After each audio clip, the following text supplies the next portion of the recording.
Well, good morning, and we're going to continue our study in Daniel's prophecy. Does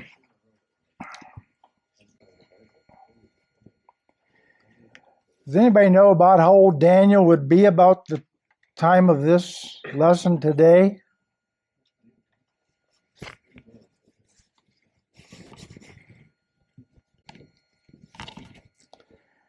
I had to do some figuring, but I figured Daniel had to be between 70 and 75 years old. Because it said that, that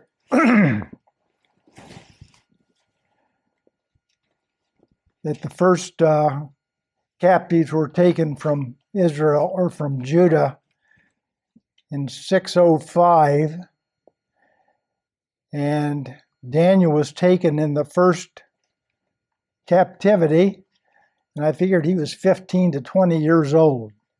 Don't know that for sure, and this is supposed to be taking place about 551 BC.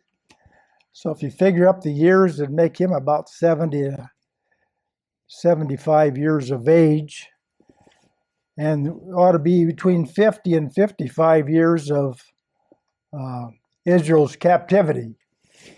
So they would have 15, 20 years to go yet. So their captivity was not over with, but we have Daniel here. Of course, he was a servant there in Babylon, and he was favored often by the different leaders and kings of Babylon. And last week we looked at Daniel and his prophecy of the first vision and dream that he had. And this morning we're going to look at the second one that he had, and it was 2 years later than the first. Last week's lesson we had Daniel's vision in the first year of Belshazzar being king of Babylon, and this week will be his third year as being king. So we're going to start in right at the first verse of 8. I think we need to read the whole thing through so that the last part then we can read what the vision means. So we have here in Daniel chapter 8, verse 1, "In the third year of the reign of King Belshazzar, a vision appeared unto me, even unto me, Daniel, after that which appeared unto me at the first. And I saw in a vision, and it came to pass when I saw that I was at Shushan in the palace, which is in the province of Elam, and I saw in a vision, and I was by the river of Ulai. Then I lifted up mine eyes and saw, and behold, there stood before the river a ram which had 2 horns. And the 2 horns were high, but one was higher than the other, and the higher came up last. And I saw the ram pushing westward and northward and southward, so that no beast might stand before him. Neither was there any that could deliver out of his hand, but he did according to his will and became great. And as I was considering, behold, an he-goat came from the west on the face of the whole earth, and touched not the ground. And the goat had a notable horn between his eyes. And he came to the ram that had 2 horns, which I had seen standing before the river, and ran unto him in the fury of his power. And I saw him come close unto the ram, and he was moved with color against him, and smote the ram." Color means anger.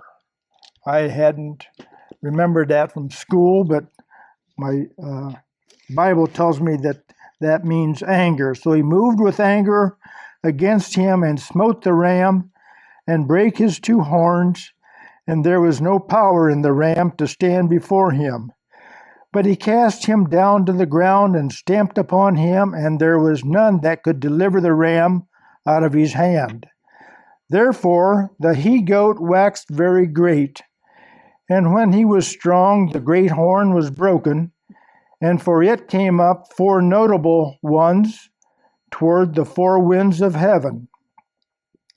And out of one of them came forth a little horn, which waxed exceeding great, toward the south, and toward the east, and toward the pleasant land, as referring to Israel.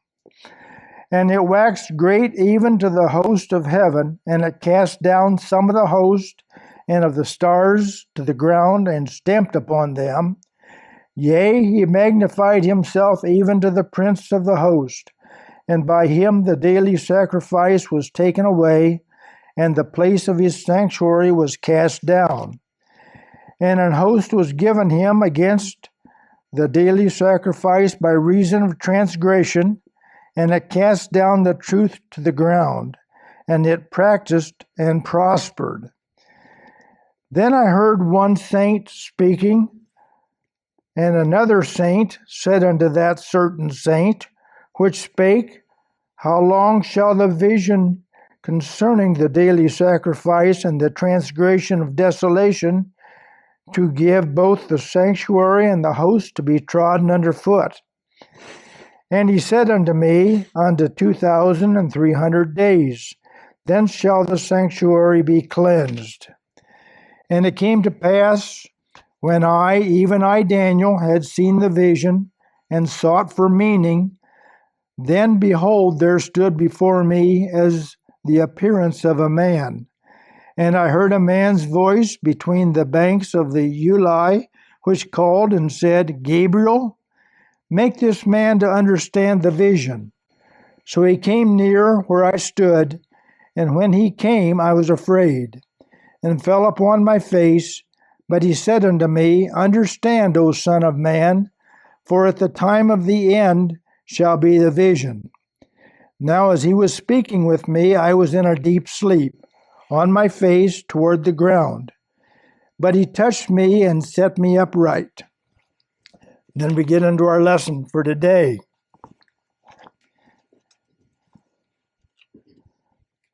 So Daniel sees this vision, and I thought it was interesting when we talk about the first part of the vision here. Well, we'll read the first verse here of the lesson. And he said, Behold, I will make thee know what shall be in the last end of the indignation, for at the time appointed the end shall be. And he says in verse 20, And the ram which thou sawest having two horns are the kings of Media and Persia. Who are the kings of Media and Persia? We studied last week.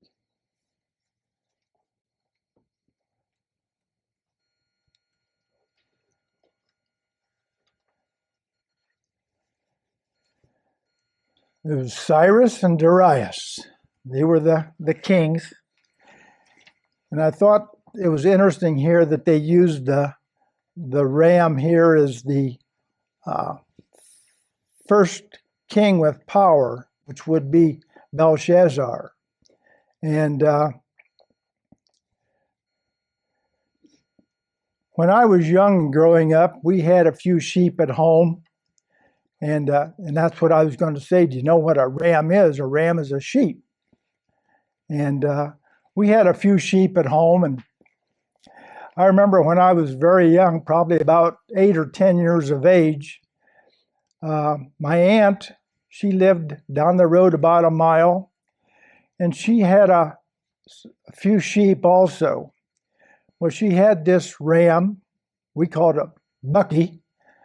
And I think she raised it, I'm not sure of this, but I think she raised it kind of as a pet.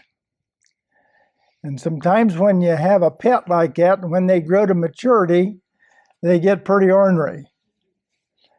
And this ram, Bucky, was pretty ornery. And so I think she asked Dad, which would have been her brother, if we would take this Bucky and keep it there to home. And so somehow he said yes, and so we had it there to home. But he was ornery. I mean, Dad built us boys, my brother and I. He was 16 months older than me, but we had a little garden tractor, and he built it in the basement in the wintertime. And we all picked that up and carried it outside when the weather broke. But it had back tires on it, car tires. I mean, so it was pretty good size, and a smaller front tire, just one wheel on the front, and a small engine in the front, and it had a gear shift. And so us boys would take that out, and we would ride it around. He built a trailer for behind it, and we would take that out. But we had a pasture field out north of our barn, and we had a lot of stone around home. And I think Dad just wanted to keep us boys busy, but we'd have to go out and pick up stone and stuff like that in the field. Well, this is where Bucky stayed too. And we'd go out there, and this buck would come up, and he would just hit the tractor. And of course, we sat on the seat. We had a wood box seat. We sat on the seat. It didn't hurt us, but it shook us good. And that buck would just back up, and he'd hit it again. And but I can remember a lot of times we would be out there picking up stones in that field, and Bucky would give us all kind of problems. Well, one time Dad was building a hog house out there at the edge of the pasture field there behind the buildings, and he was laying cement block. And Bucky was right out there with him, and he was kind of bending over putting a block up, and that buck come up behind him and hit him. And I remember Dad, he was looking back, and of course, us boys, we were pretty young, and he didn't say anything, and that buck just backed up, put his head down, and he came at him again, and Dad just turned around the cement block and hit him right on the head with it. And that buck just shook his head, and he backed up and walked away. So I figured the buck had enough.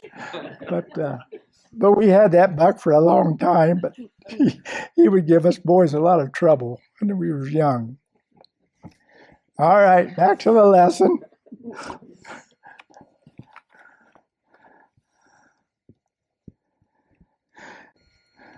So we have the ram here is given as the first power in our lesson today.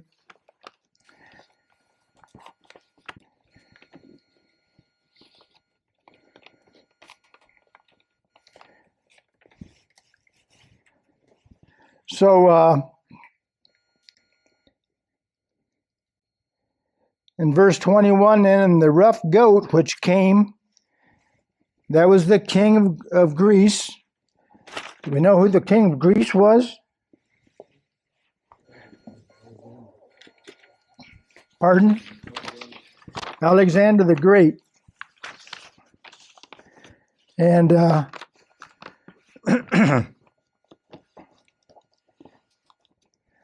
I don't remember reading too much about Alexander the Great in school, but I do remember the name. And he was a very powerful Greek king. And in fact, I think he was the first king of Greece. And it was told that at about 21 is when he became king, and he started taking over all the kingdoms of the known world at that time. And they said by the age of 33, he had control of all the kingdoms of the known world. And the word is that him having all the kingdoms, that he was bored. He just felt there was nothing else for him to do. And it said that he got very low in spirit. And they said that he must have drank a lot. And he died. And then as our scripture goes on and tells us then, after Alexander the Great,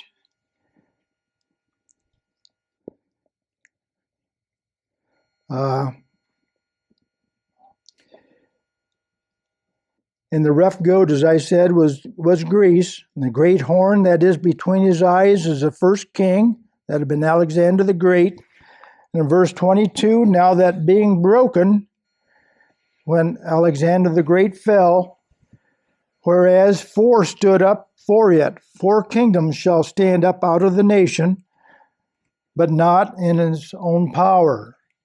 And so after Alexander the Great passed, why, the kingdom was turned over to his 4 generals. And that's the 4 horns that come up from the large horn in the middle of his head.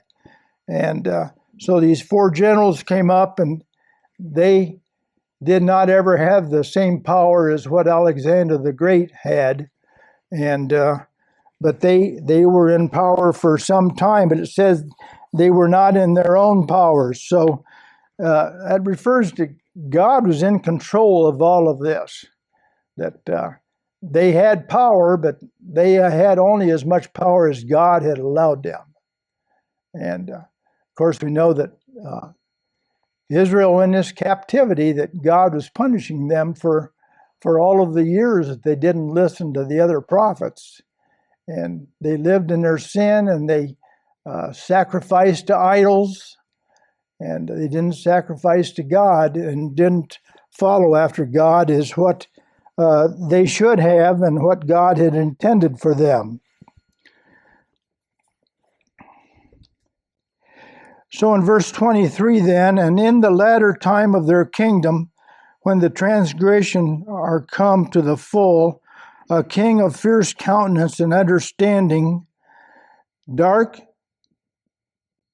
sentences shall stand up, and his power shall be mighty, but not by his own power, and he shall destroy wonderfully, and shall prosper and practice, and shall destroy the mighty and the holy people. And through his policy also he shall cause craft to prosper in his hand, and he shall magnify himself in his heart, and by peace shall destroy many, and he shall also stand up against the prince of princes, but he shall be broken without hand. So this is after the 4 generals had lost their power. Do we know who this powerful king is?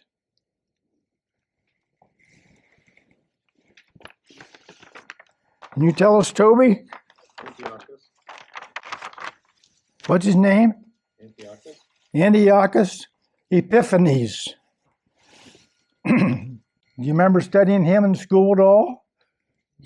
I don't remember him either, but he was a very powerful king that came up. He was a Greek of Syria, and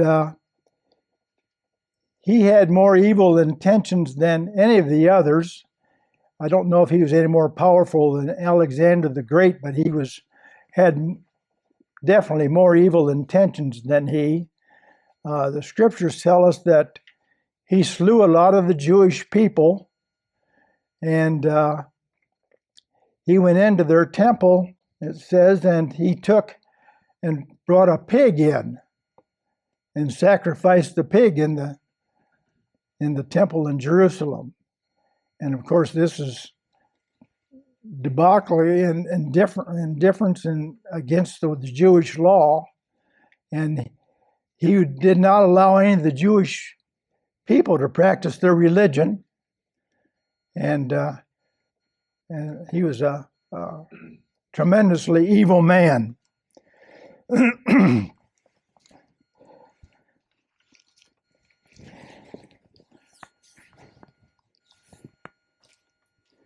In verse 26, and the vision of the evening and the morning which was told is true, wherefore shut thou up the vision, for it shall be for many days.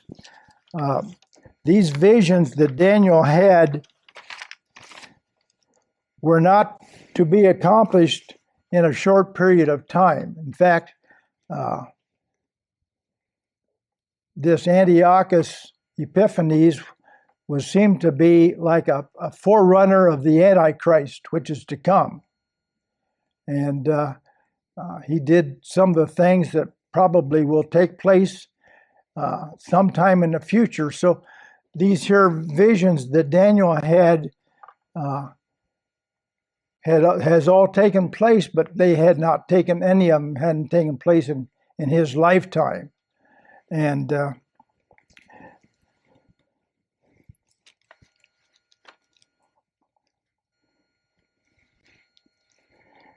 And some of the scholars believed that this was written later on because they didn't believe Daniel could prophesy all of these things to come to pass, and that they all did come to pass in such a way that they just believed couldn't be possible. But God can give instruction to people in ways that we don't understand, and as he did to Daniel here in this vision.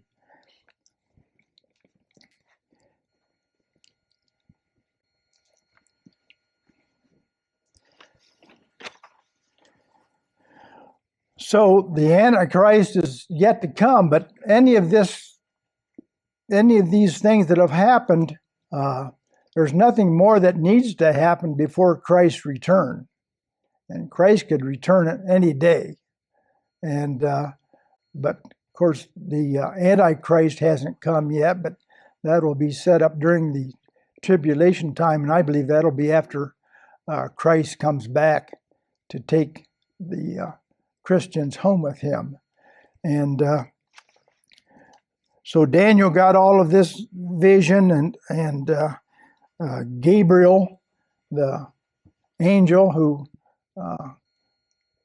God had set up, they believed this man that Daniel talked to could have been Jesus Christ incarnate, and came and said, explained to Daniel what this vision meant.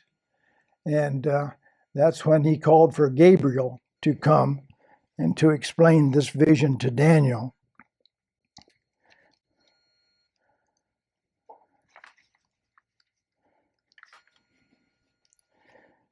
The 27th verse tells us then, and I, Daniel, fainted and was sick. Certain days afterwards I rose up and did the king's business. And I was astonished at the vision, but none understood it. And Daniel was to seal up the vision in a way that he was to write it all down, that all future generations would be able to read this generation or to hear this vision, and would know what it meant the same as what he did. It wasn't that he was to seal it up and to keep it from other people, but it says here that no one else could understand this vision as he did. All right, you have questions, comments, disagreements? Visions are very difficult, I believe.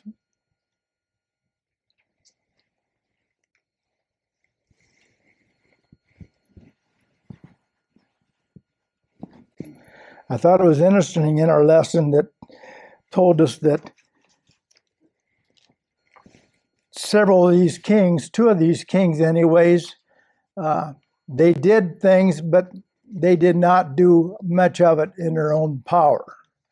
And that gave me the understanding that God was still in control, even though these evil kings came up, and they were, God was allowing them to help punish the Jewish people, but they couldn't do any more than what God allowed them to do. And that's still true today in our lives. We see a lot of evil round about us, but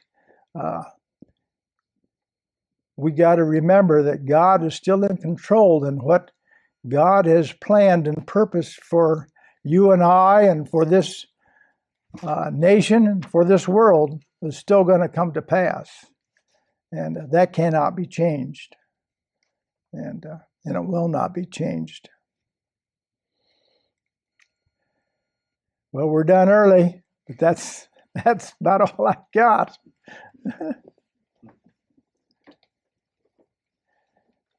Anything you have?